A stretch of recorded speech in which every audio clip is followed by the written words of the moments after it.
There were some explosions too. There was one that was really big. Apparently it shook some people's down the road in all the neighborhood and on the other side of the neighborhood. We're on top of breaking news into the investigation of a fatal house fire out in Hazel Green. How one elderly woman died in that fire tonight. Here's a look at a fire scene in Lauderdale County. One man's now locked up after investigators say he set fire to 2 homes. Thanks for joining us for WAAY 31 News at 10. I'm Nikel Williams. We're on top of breaking news updates across North Alabama. One Hazel Green woman is dead following a house fire.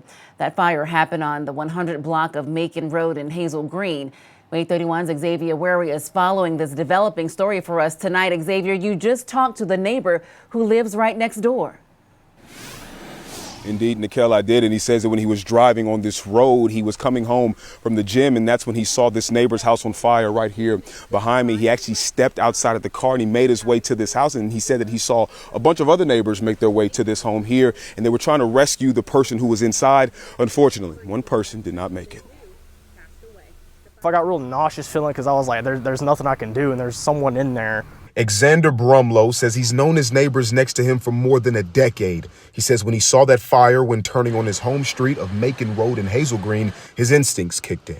Greg said that his grandmother was still stuck in there. So that's whenever I was on the right side of his house, and I ran around the backyard and I was trying to figure out, I was asking him what room is she in and stuff. And eventually we found out what room she was in. Once they located that room, Brumlow says they ripped the AC unit from the window in an attempt to save her. He says a volunteer firefighter came and tried to get the victim to cooperate.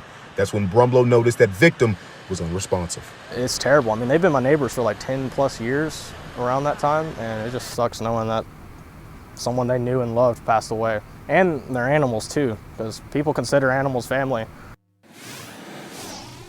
Yeah, now look, there were 6 people all involved in this fire. As we mentioned, there was 1 fatality. There were 3 residents at this home right here behind me. They were all transported to Huntsville Hospital. They suffered non-life-threatening injuries. There were 2 neighbors and 1 firefighter that were also injured, but they were assisted on scene. I want to also let you all know that Hazel Green Fire, Meridianville Fire, Newmarket Fire, they all were here at the scene. Madison County Sheriff's Office, they were also here at the scene as well. And the Alabama State Fire Marshal's Office, they were the ones who actually investigated this scene, and they left probably around 9 o'clock earlier this evening. HIMSI was also here, and I'm told the survival flight, they were in the air for about 10 minutes, but they were called off because everybody had everything taken control on the ground here. Now look, the State Fire Marshal, they are still investigating this situation. We don't know what started the fire, but we will continue to stay on top of this here at WAAY 31 News. And I'm also told that this house here is a complete loss and that a neighbor was dismembered as well. But for now, reporting live, they were displaced. But for now, reporting live in Hazel Green, I'm Xavier Wary, WAAY 31 News.